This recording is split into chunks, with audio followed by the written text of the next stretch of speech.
me on Genesis 15, you will discover that in chapter 15, verses 1, 2, and 3, you will see it focuses on a promise, but a promise that was given. All right. In verses 4 through 6, we see a promise again, but a promise not only that is, amen, given, but a promise that is believed. Yes, sir. Then, thirdly, Genesis 15, 7 through 21, there's also another promise, but a promise that was guaranteed by God. All right. That was guaranteed by God. Amen. Listen, brothers and sisters, if you will recall and remember in Genesis 14, Abram, he went through a lot of hardship just to save Lot, his nephew's, right. amen, son. Yes, sir. Can I get a witness? Amen. Listen, from being carried off into captivity.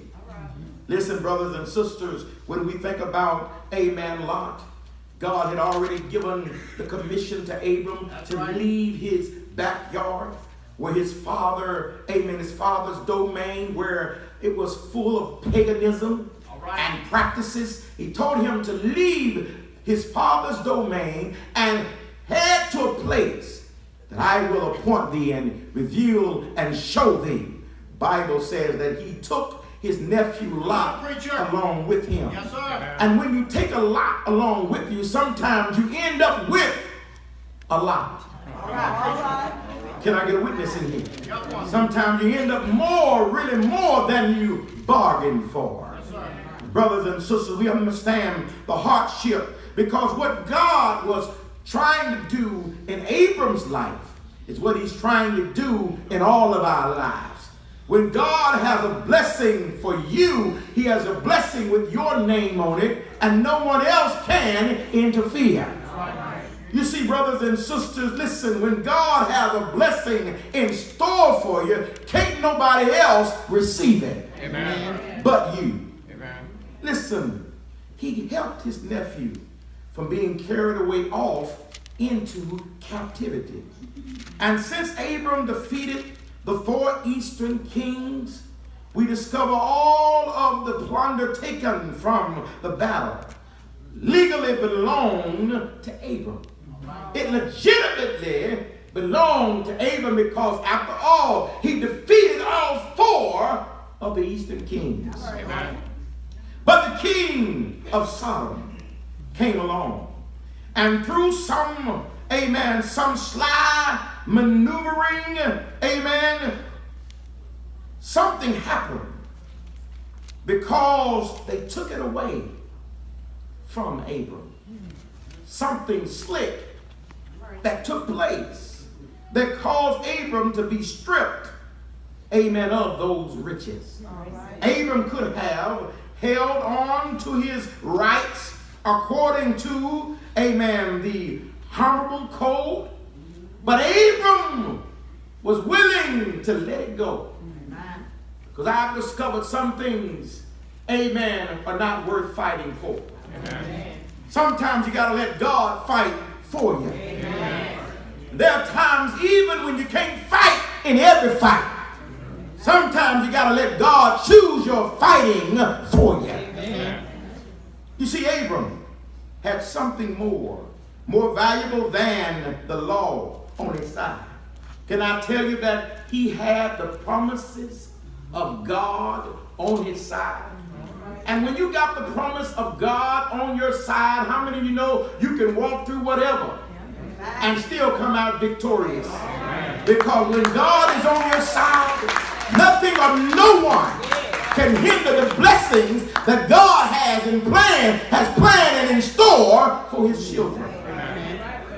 So Abram, he chose to give up his rights to the riches and return them back to the king of Sodom, so that nobody could say that, the king of Sodom made Abram rich.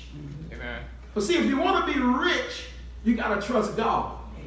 Because God has made a whole lot of us rich in many ways and we don't even know it. Not always financially when you consider yourself rich, but God has given some of you all the picture of health. Oh, you're rich today. If you still have all activities of your limbs, still can see, hear, feel, touch, you're rich. There are moments in time when we need to value that, because you don't miss them until you need them. It bothers me, brothers and sisters, when we know better, but we won't do better. We don't value how, amen, well things are at the moment. And then when they're taken away from us, then we are somewhere weeping and in despair. But take care of what God has given you and treat it with respect. If and when Abram received the promise of God, Abram wanted God alone to get the glory. He didn't want anything taken away. He didn't want to rob God of any of his glory. Amen. He wanted to give God glory for every single moment in his life. Amen. And I don't know about you, but I thank God for every single moment he has given me through the good times and the rough times, the bad and the sad. God has still been good.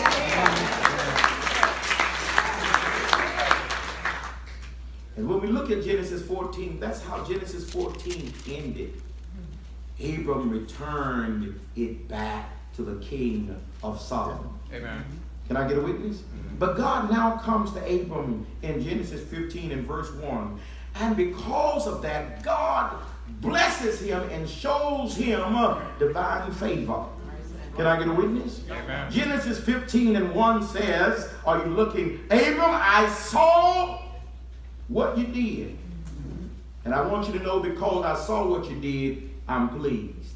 Amen. I'm pleased at what you did. You see, there are a lot of times we want attention from others and attention from people in the world because we love notoriety. But I've come to tell you, you must never forget there's a God who's always listening and who's always seeing. And regardless of what you see, my desire is to please God, who sees everything and hears everything. I want to make sure God is pleased. Amen. Have you ever thought about it? What bothers me in church when people whisper?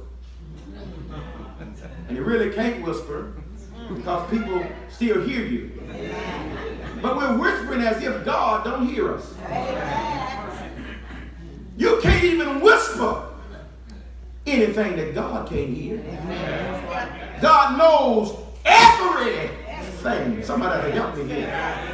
I know that it was different. It was difficult, God says to him. It was a difficult decision for you to make. But it was a right decision. And there are moments when we have difficult decisions to make within our own lives. But I want you to know God is noticing everything you do. And God says to him, I noticed it. It was difficult, but it was not impossible. All right. Amen. Though his wife might have thought something foolish of him risking his own life in receiving the payment, not receiving a payment for it. Amen. He says, I saw what you did, and I want you to know that I'm pleased. And because God sees what you do, God will take care of you. Amen. There are moments in all of our lives, even as a pastor, brothers and sisters, there are moments when I've tried my best not to worry, but I end up still doing it. And what he's trying to tell us is that, amen, through this word of encouragement, he says there's no need really to worry because I'll be with you. Amen. That's what we have today for encouragement, brothers and sisters. There's no need for you to worry because if you're going to pray, don't worry. There are many of you who are running hysterical every day of your life trying to figure out what you're going to do or how you're going to do it. And God is simply saying to you, don't worry. I want to tell you, when you have the faith that when you got everything that's due in your house, even the rooster got to eat. You don't know how you're going to feed him. Can I get a witness in here? Can I tell you, that's when you got to trust God even the more. that God is going to meet your needs, and he's going to do it today. And I get some help in here. Anybody know that you can't worry about what's in tomorrow's future? You can't worry about what's due then. You got to worry about what's due right now. And what's due to God right now is glory.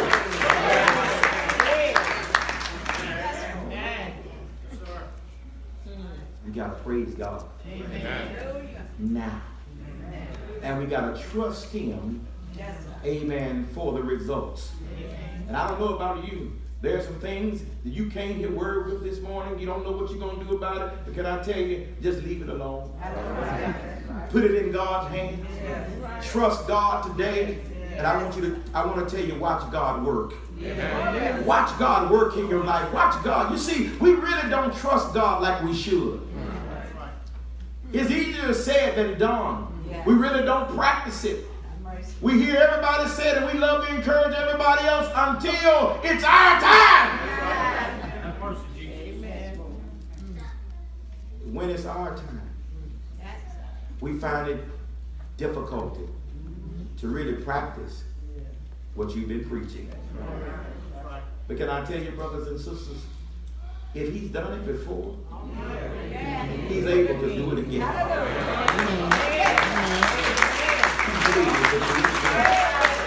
Anybody know that he can do it again? If he did it for someone else, he can do it for you. If he blesses someone else, he can bless you. Look at your neighbor and say, neighbor, he can do it again. He can do it again. He can do it again.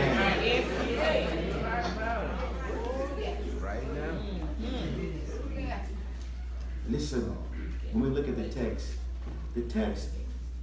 really there's really no justification for having certain fear, because God hasn't given us a spirit of fear. That's right. But listen, when we look at the text, God relieves Abram's fear. God relieves Abram's fear because Abram is afraid. Now, the fear, number one, the fear is relieved.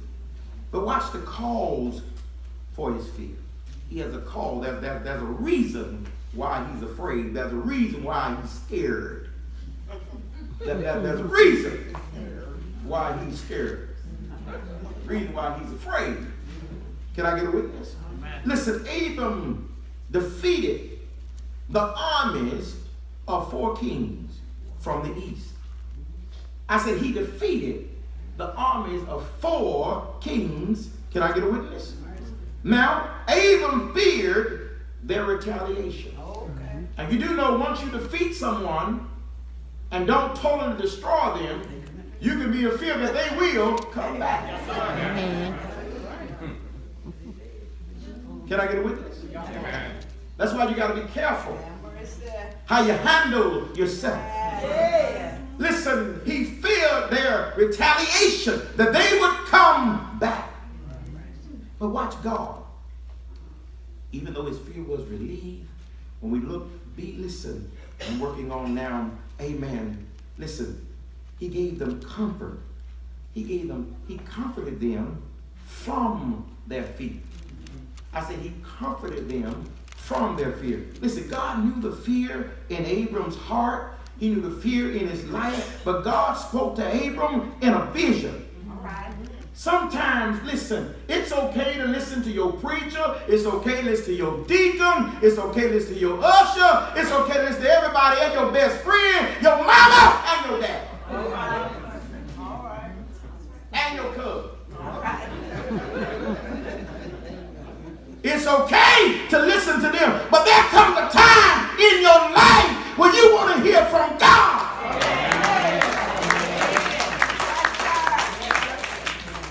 Listen, there are moments in your life where, listen, it's secure to hear from your wife, your husband, your brother, your sister, your mama, your daddy, because they got your back. They got your best interest.